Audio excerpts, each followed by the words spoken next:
ভগবান শ্রীকৃষ্ণকে একবার ধারণ করতে হয়েছিল মা কালীর রূপ।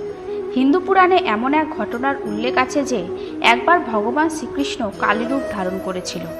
কেনই বা ধারণ করতে হয়েছিল এবং তার পরিণাম কি হয়েছিল তা জানব আজকের এই ভিডিওটিতে।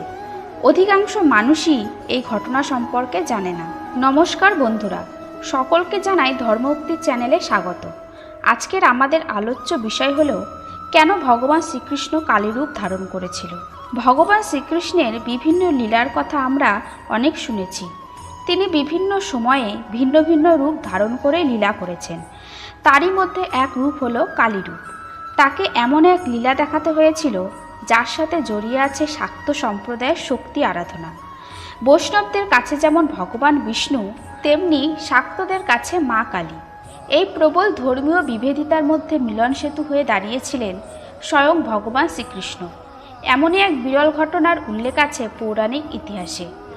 আমরা সবাই জানি রাধাকৃষ্ণের বিবাহ হয়নি, অথচ তারা দুজন হলো জন্ম জন্মান্তরের সঙ্গী।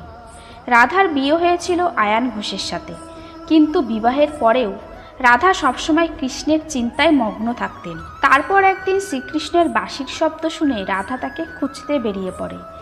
রাধার স্বামী আয়ানের বোন ছিল কুটিলা আর মায়ের নাম ছিল জটিলা। তারা দুজনে রাধার বিরুদ্ধে ষড়যন্ত্র করে আয়ানের কাছে গিয়ে রাধার সম্পর্কে বানিয়ে বলে যে রাধা কৃষ্ণের সঙ্গে দেখা করতে গেছে। একথা শুনে আয়ান ক্রোধিত হয়ে যায়। তিনি রাধাকৃষ্ণের মেলামেশা পছন্দ করতেন না। তখন আয়ান ক্রোধিত হয়ে রাধাকে খুঁজতে বেরিয়ে যায়। তার সঙ্গে কুটিলা ও জটিলা দুজনেই ছিল। তখন ভগবান শ্রীকৃষ্ণ শুরু করে এক অলৌকিক লীলা। আয়ান ছিল মা কালীর পরম ভক্ত, তাই শ্রীকৃষ্ণ ধারণ করলেন মা কালীর রূপ। তিনি ধারণ করলেন মা কালীর বিগ্রহ। কপালে অর্ধচন্দ্রাকৃতি তিলক, কণ্ঠে ঝুলছে মুন্ডমালা, যেন স্বর্গ থেকে নেমে এসেছে স্বয়ং আদিশক্তি। তখন সেখানে এসে অবাক হয়ে যান আয়ান। তিনি দেখেন রাধা দেবী কালীর সামনে বসে তার উপাসনা করছে। আর এই দৃশ্য দেখে তার রাগ নিমেষে শেষ হয়ে যায়। তার হাত থেকে লাঠি পড়ে যায়। তিনি হাত জোড় করে দেবী কালীর বিগ্রহে প্রণাম করলেন। আর এই দৃশ্য দেখে জটিলা ও কুটিলা চমকে যায়।